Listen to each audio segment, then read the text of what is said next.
My dear viewers, Namaskar. After a long time, I'm recording the balance portion of chapter 6 of the great book, The Mother, written by Sri Aurobindo. The last which I did record was in winter, last winter. The clothes have changed from jackets to only t-shirt. There's long gap.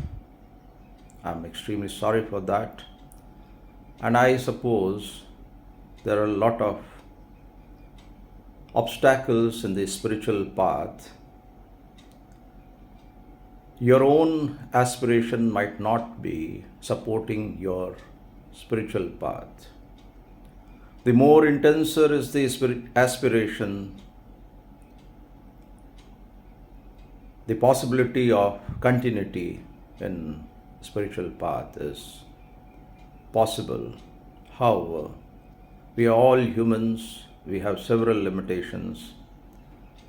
With this background, I just want to start from the point where I did leave in the last video. Wisdom and force are not the only manifestations of the Supreme Mother. There is a subtler mystery of her nature, and without it, wisdom and force would be incomplete things, and without it, perfection would not be perfect.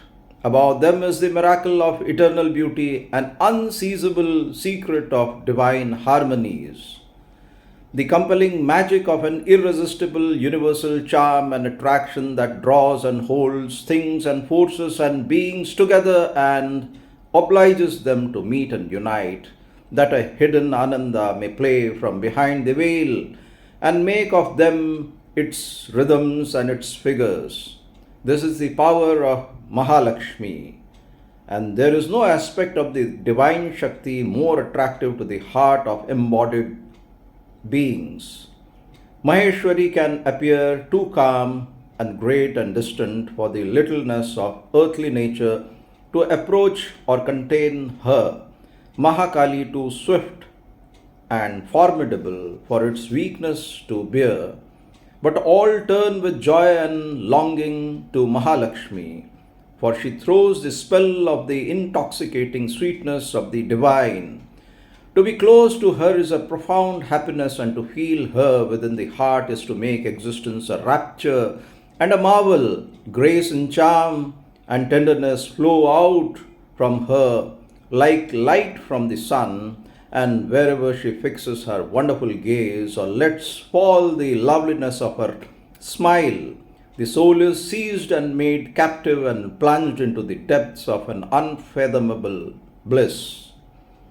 Magnetic is the touch of her hands, and their occult and delicate influence refines mind and life and body, and where she presses her feet, course miraculous streams of an entrancing Ananda. And yet it is not easy to meet the demand of this enchanting power, or to keep her presence, harmony and beauty of the mind and soul, harmony and beauty of the thoughts and feelings, harmony and beauty in every outward act and movement, harmony and beauty of the life and surroundings. This is the demand of Mahalakshmi. Where there is affinity to the rhythms of the secret world bliss and response to the call of the all beautiful and conquered and unity, and the glad flow of many lives turn towards the divine, in that atmosphere she consents to abide. But all that is ugly and mean and base, all that is poor and sordid and squalid, all that is brutal and coarse, repels her advent. Where love and beauty are not, or are reluctant to be born, she does not come. Where they are mixed and disfigured with baser things, she turns soon to depart, or care little to pour her riches. If she finds herself in men's hearts, surrounded with selfishness and hatred and jealousy and malignance and envy and strife, if treachery and greed and ingratitude are mixed in the sacred chalice, if grossness of passion and unrefined desire degrade devotion in such hearts, the gracious and beautiful goddess will not linger. A divine disgust seizes upon her and she withdraws, for she is not one who insists or strives or veiling her face. She waits for this bitter and poisonous devil's stuff to be rejected and disappear before she will found anew her happy influence. Ascetic bareness and harshness are not pleasing to her, nor the suppression of the heart's deeper emotions and rigid repression of the soul's and the life's parts of beauty.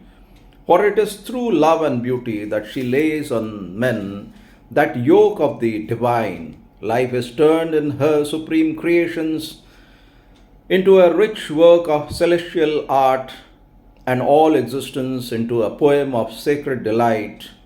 The world's riches are brought together and concerted for a supreme order, and even the simplest and commonest things are made wonderful by her intuition of unity and the breath of her spirit.